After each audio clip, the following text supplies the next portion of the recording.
Hello students, welcome to personal tutor. मैं हूं संयोगिता और आज हम पढ़ने वाले हैं बहुत ही इंटरेस्टिंग चैप्टर संस्कृत का, जो फर्स्ट चैप्टर है सुभाषितानी। सुभाषितानी हर चैप्टर में आपका, हर क्लास में आपका फर्स्ट चैप्टर होता है। इसमें कुछ श्लोक रहते हैं जो काफ़ी अच्छे होते हैं, जिनका मीनिंग्स काफ़ी अच्छे होते हैं, पुराने लिखे हुए श्लोक्स जो रहते हैं, तो उनको आज हम स्टडी करेंगे, उनका मतलब समझेंगे, उनको लिखेंगे, उनका अर्थ लिखेंगे, एवरीथिंग, विल कवर एवरीथिंग।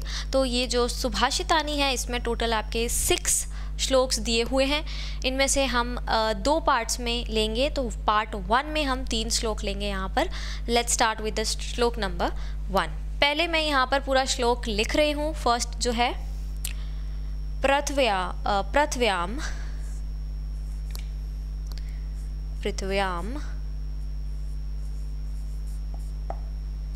त्रीणि रत्नानि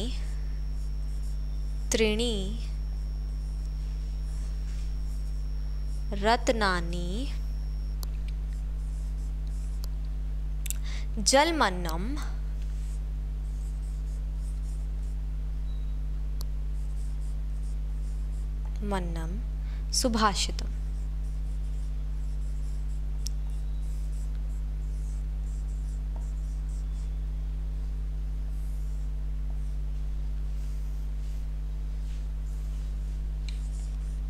मूढ़ै पाषाणखण्डेषु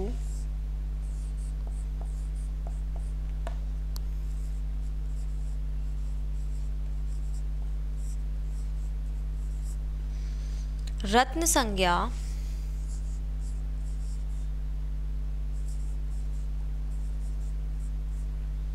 विधीयते।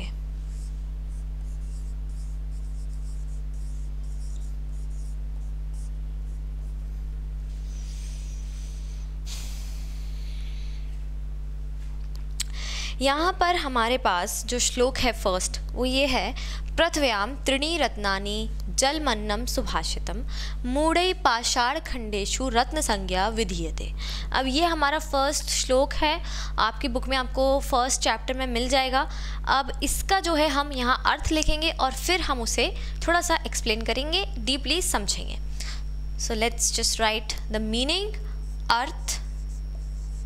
और मैं आपको सजेस्ट करूँगी कि जितने ये श्लोक हैं, इन सब के अर्थ जो हैं वो आप भी लिख लें, जिससे आप जब बाद में इस चैप्टर को रिवाइज करेंगे तो आपके लिए इजी हो जाएगा।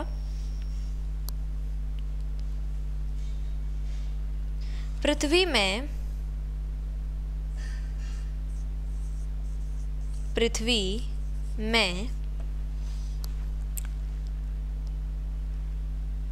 3 ही रत्न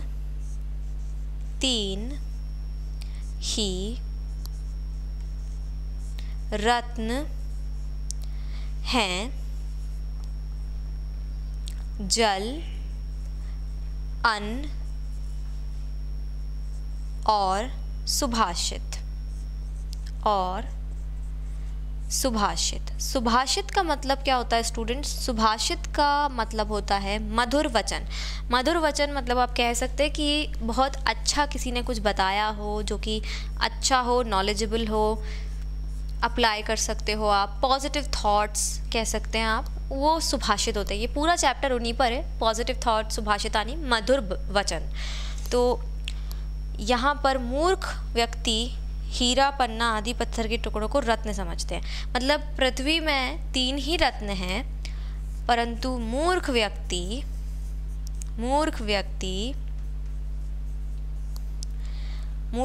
हीरा, पन्ना आदि पत्थर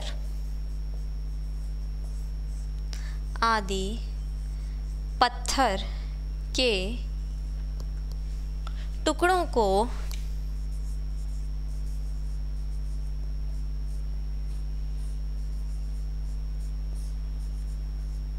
रत्न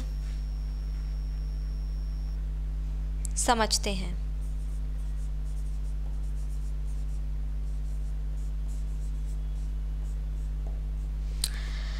तो यहाँ पर क्या है कि इसका मतलब यहाँ पर क्या होगा, पृथ्व्याम, पृथ्वी में। पहले हम वर्ड टू वर्ड करेंगे पूरा ट्रांसलेशन, और उसके बाद फिर हम इसे, इसका जो अर्थात है, मतलब जो ये भावार्थ है, उसको हम डिस्कस करेंगे। तो यहाँ पर सबसे पहले वर्ड टू वर्ड देखें तो पृथ्व्याम मतलब पृथ्वी में, त्रिणी मतलब होता है तीन, संस्कृत में आपको काउंटिंग तो लर्न करनी ही पड़ेगी, त्रिणी मतलब तीन होता है। रत्नानी रत्न हैं, क्या क्या, जल, जलम अन्नम, ये जल और अन्न दोनों को मिलाकर लिखा हुआ है, जलम अन्नम, इस तरह से लिखा हुआ है। तो जलम और अन्नम लिखना था, दोनों को साथ में लिख दिया, जलम अन्नम, जल अन्न, सुभाषितम, और सुभाषित, सुभाषित मतलब मधुर वचन। मूढ़ई, मूढ़ई मतलब है मूर्ख व्यक्ति।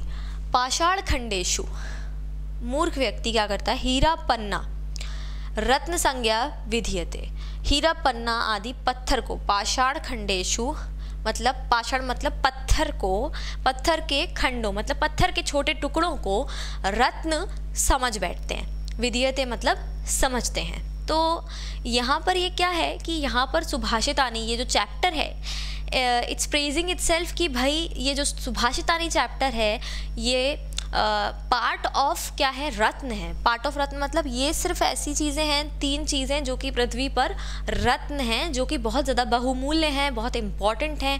एक तो जल, क्योंकि जल और अन्न मतलब खाना, तो पानी और खाना ये दोनों इम्पॉर्टेंट है हमारे लिए, और साथ में मीठी वाणी मतलब मधुर वचन, अच्छा बोलना, किसी के लिए खराब ना बोलना, ये बहुत अच्छी चीज़ होती है और बहुत ज़्यादा बहुमूल्य चीज़ होती है, हर किसी में नहीं होती है। तो ये जो चीज़ें होती हैं ये बुद्धिमान व्यक्ति के पास होती है, और बुद्धिमान व्यक्ति ही इन्हें क्या समझते हैं, जो मधुर वचन की बात कर रही हूँ सिर्फ, क्या समझते हैं, रत्न समझते हैं। लेकिन अगर कोई मूर्ख व्यक्ति है तो वो मटेरियलिस्टिक चीज़ों को, जैसे कि आज भी अप्लाई हो रही हैं ये चीज़ें, जैसे कि हीरा पन्ना, इस तरह के पत्थर के टुकड़ों को क्या समझ बैठते हैं, रत्न समझ बैठते हैं। लेकिन एक्चुअली में इम्पॉर्टेंट जो चीज़ें हैं वो जल, अन्न और मधुर वचन होते हैं। ये हमारा इस पूरे श्लोक का भावार्थ था। तो ये श्लोक जो है काफ़ी अच्छा है। पृथ्व्याम त्रीणि रत्नानि जलमन्नम सुभाषितम मूढ़ै पाषाण खंडेषु रत्न संज्ञा विधीयते। नाउ हम डिस्कस करेंगे सेकंड वाला श्लोक। इसका जो भी अर्थ था वो आपको आपकी बुक में शब्दार्थ में भी मिल जाएगा, पर शब्दार्थ में क्या है कि सारे के सारे ट्रांसलेशंस नहीं होते हैं, इसलिए हम यहाँ पर पूरा कंप्लीट सेंटेंस ट्रांसलेशन लिख रहे हैं। तो आप भी ये नोट कर सकते हैं, आपके लिए नोट्स का बहुत अच्छे से काम करेंगे, क्योंकि क्वेश्चन वन वर्ड ही आता है मोस्टली संस्कृत में। तो अगर आपको ये मतलब समझ आ रहा है यहाँ पर श्लोक का, तो आप किसी भी क्वेश्चन का यहाँ आंसर दे सकते हैं। दूसरी चीज़ ये है कि इससे आपका जो संस्कृत ट्रांसलेशन है वो भी काफ़ी इम्प्रूव होता है। जब आप अर्थ लिखते हैं, उसे बार बार पढ़ते हैं, तो आपको वर्ड्स का मीनिंग समझ में आने लगता है धीरे धीरे। चलिए सेकेंड वाला श्लोक लिखेंगे यहाँ पे। सत्येन सत्येन धार्यते पृथ्वी सत्येन तप्ते रवि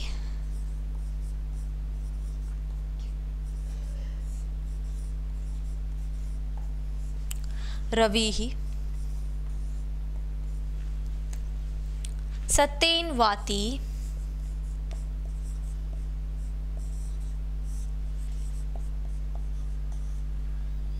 वायुश्च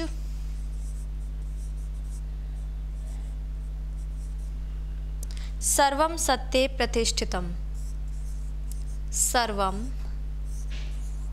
सत्ये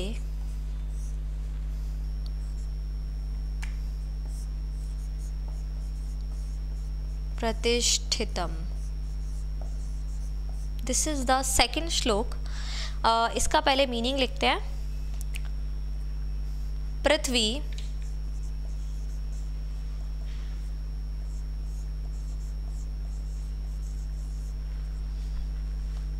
सत्य को ही धारण करती है,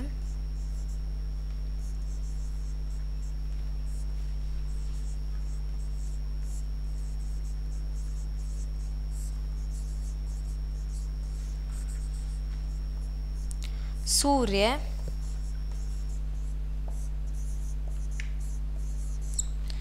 सत्य के आश्रय से तपता है वायु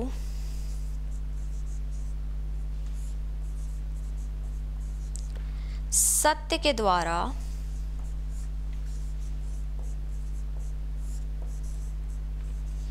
बहती है।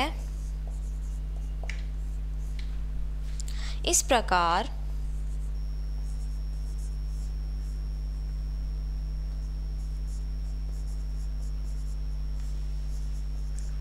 सत्य पर ही संसार, सारा संसार या फिर सारी दुनिया कह सकते हैं आप, सारा संसार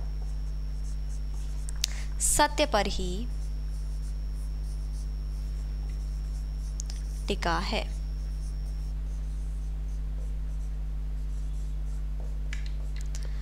नाउ सत्येन धार्यते पृथ्वी, let's go for word to word translation. सत्येन धार्यते पृथ्वी, पृथ्वी जो है वो सत्य को धारण करती है, मतलब पूरी जो पृथ्वी है, this planet earth is there because of the truth, मतलब पूरी पृथ्वी पर सत्य ही सत्य है, धारण करती है।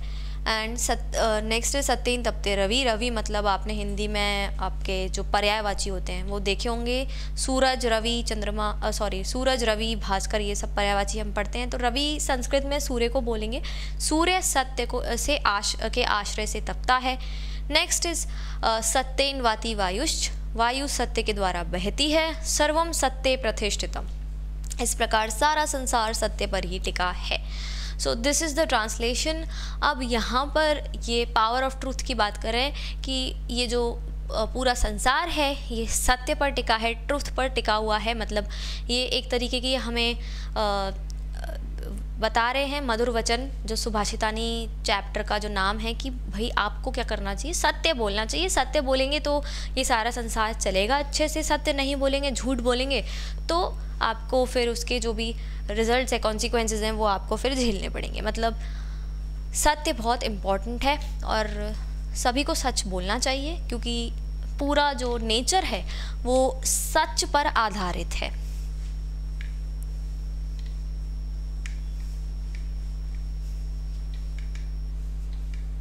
पृथ्वी, वायु, सूर्य। थर्ड श्लोक,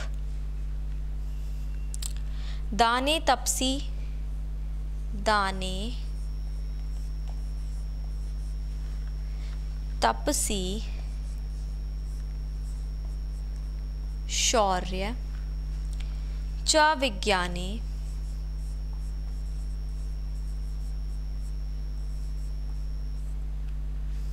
विनय नये, विनय नये विस्मयो, विस्मयो न ही कर्तव्यो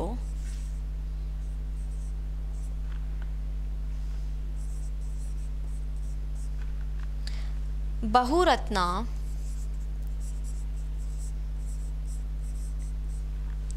वसुंधरा।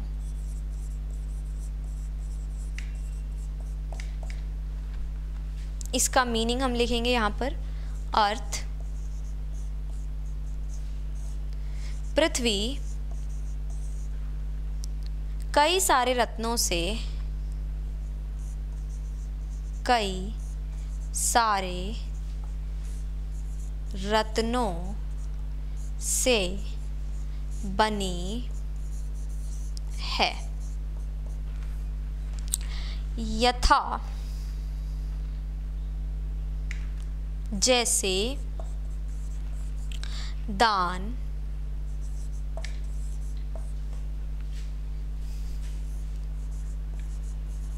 तपस्या, शौर्य, विनय आदि। विज्ञान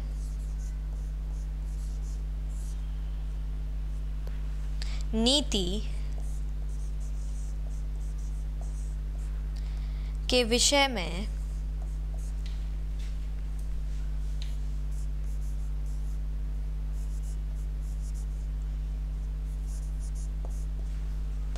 विज्ञान नीति के विषय में आश्चर्य नहीं करना चाहिए, आश्चर्य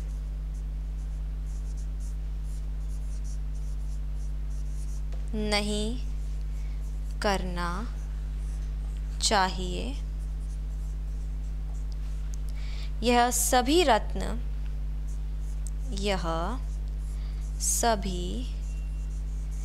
रत्न और ज्ञान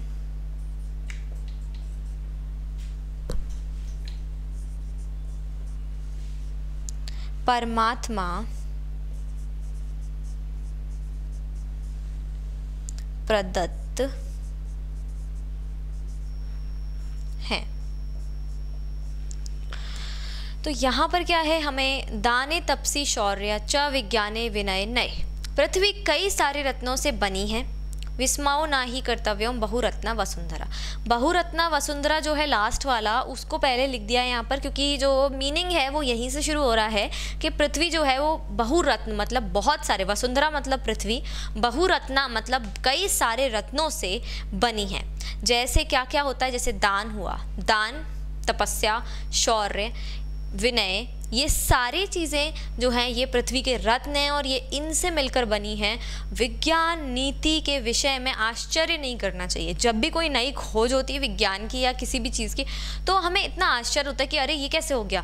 तो इसमें आश्चर्य करने वाली कोई बात नहीं है, ऐसा कह रहे हैं ये कह रहे हैं कि ऑलरेडी हमें दी जा चुकी है। वी आर जस्ट क्या कह सकते हैं उसको, हमें सिर्फ अब रियलाइज़ करें, we just realizing that this is here. तो ये कहना चाहते हैं कि परमात्मा की देन है सारी, मतलब there is one true power, one true God और whatever you call them. तो ये उनकी देन है और ये हमारे पास ऑलरेडी है। We just need to acknowledge that we have it.